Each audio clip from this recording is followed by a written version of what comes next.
पुर्याउने सुकेको खुर्सानी अनि त्यो गरम मसलाहरू अनि त्यसपछि राखेछु बेसार नुन अनि सेन्चुरी मसला खुर्सानीको धुलो गरम मसला त्यसपछि राखेछु लसुन अनि एउटा कुरा मैले बिर्सिसके सबैभन्दा पहिला चाहिँ 5-6 वटा चाहिँ प्याज काटेर राखेछु। अब चाहिँ सबैभन्दा पहिला के रे ग्यास चलाउँछु।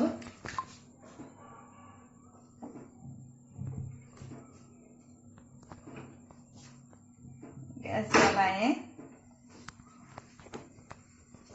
एकछिन चाहिँ कराई तातेपछि त्यसपछि तेल हाल्ने हो।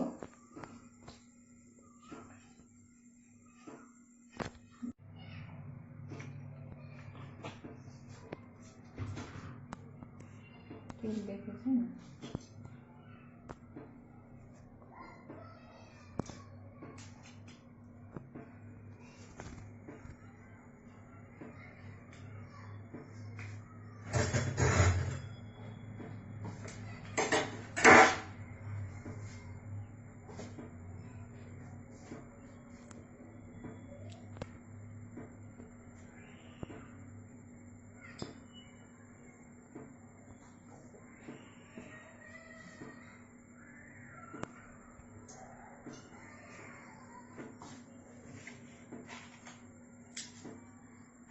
शुरू करो बेटा।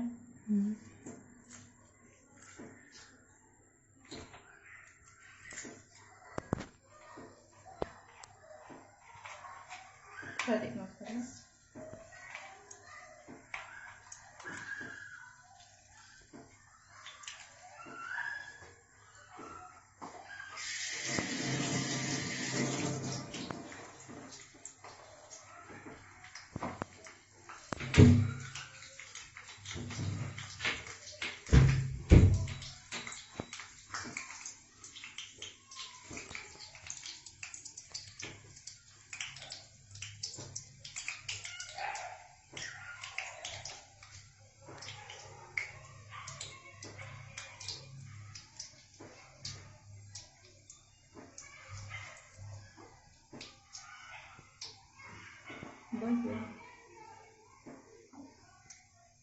आवाज नहीं आता।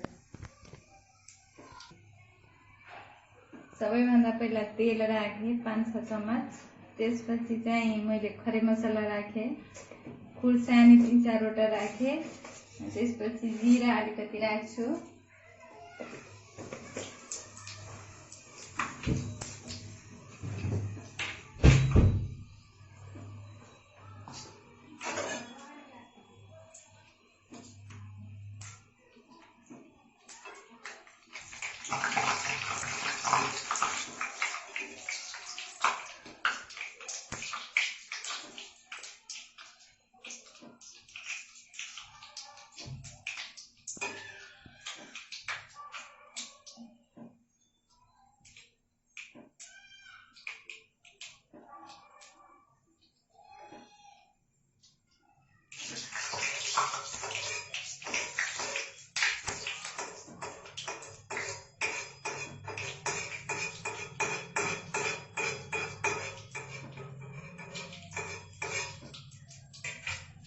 त्यसपछि मैले चाहिँ त्यो पाकिसकेँ नि। अब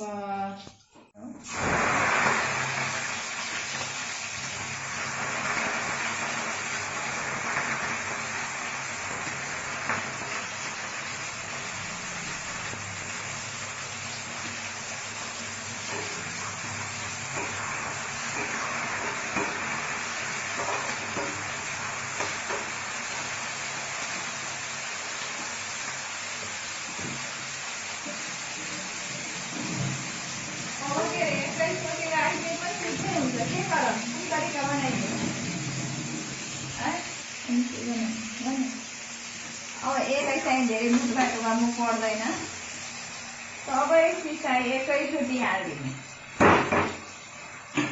सबै मसलाहरू एकैचोटि हाल्यो, नुन हाल्यो, लसुन हालेँ,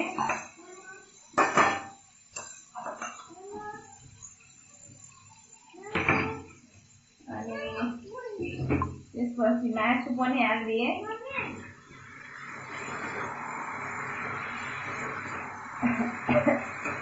सबै चिज हालिसकेपछि एकछिन चलाइदिनु पर्यो।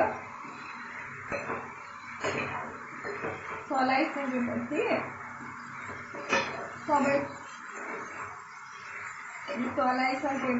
यसलाई चाहिँ थोरै सानो हिट गरेर अनि सानो ग्यास बालेर अनि त्यसपछि बिस्तारै पाक्न दिनुहोस्।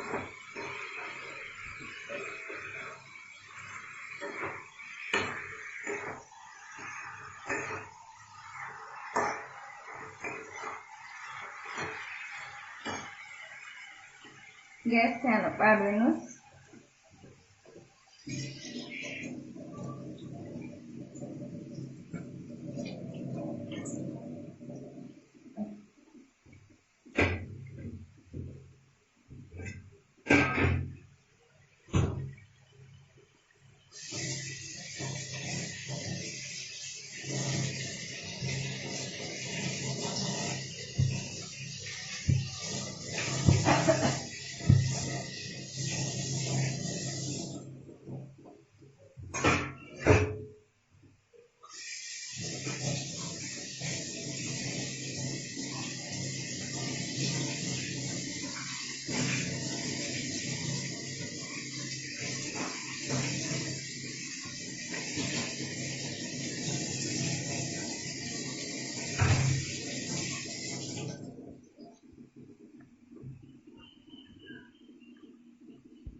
अब यसलाई सोप दिनु पर्यो।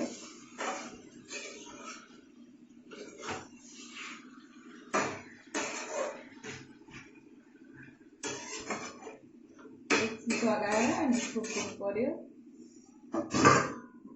5-7 मिनटमा आएर फेरि चलाइदिनुहोस्। यस्तै गरी बिस्तारै बिस्तारै पकाइदिनुहोस्। 15 मिनट भइसकेको छ। अब यसलाई एकछिन चलाइदिनु पर्यो। अब यसलाई म चलाउन लाग्छु।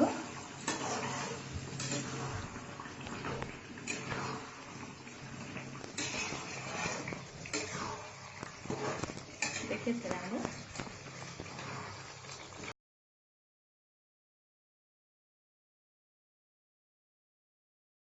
छोरामा छोरालाई आवाज त काट्ने नै हुन्छ।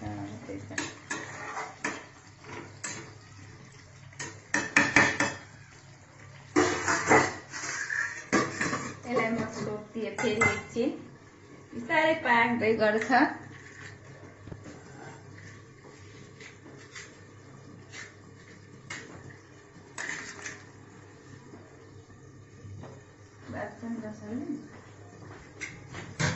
भयो अब यति नै एकछिनपछि फेरि अब एकछिनमा फेरि चलाइदिनु पर्यो है।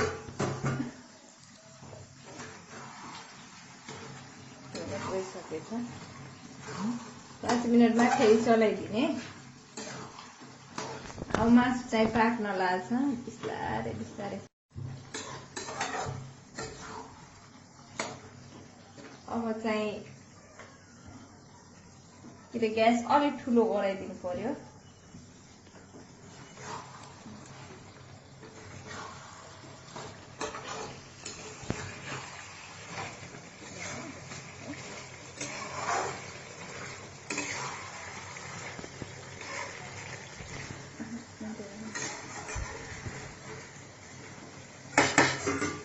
अब सोध्ने फेरि 2 मिनट जल्न थालेको छ। फेरि अब एकछिन चलाइदिनु पर्यो। सानो गरिदिनु पर्छ।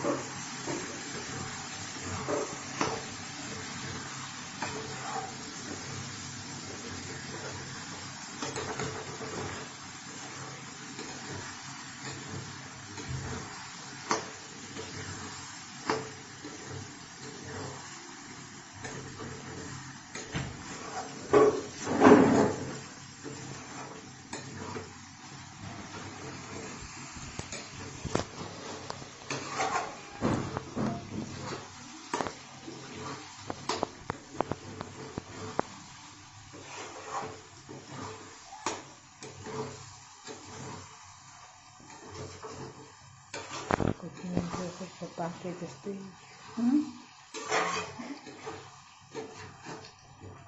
निकाल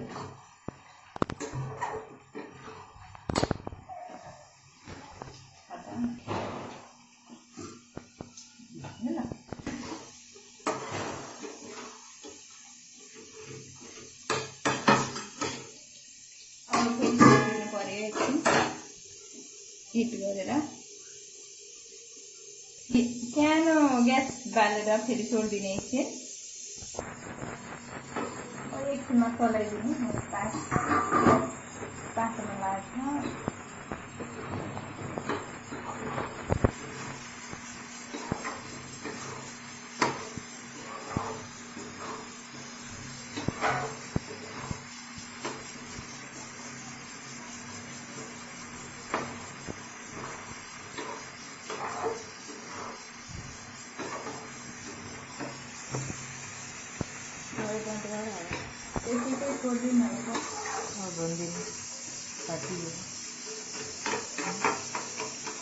ग्रेभी हो होइन पानी राखेको छ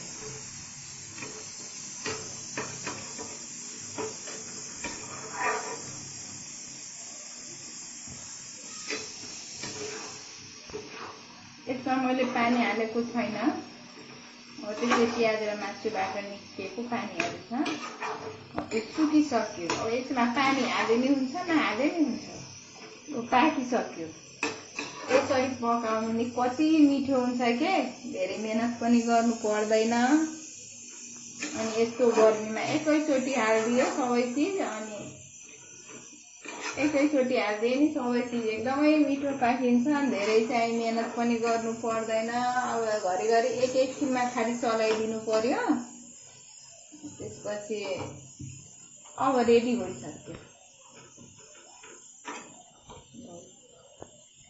यदि राम्रो लाग्यो भने लाइक गर्नु होला सब्स्क्राइब गर्नु होला मेरो भिडियो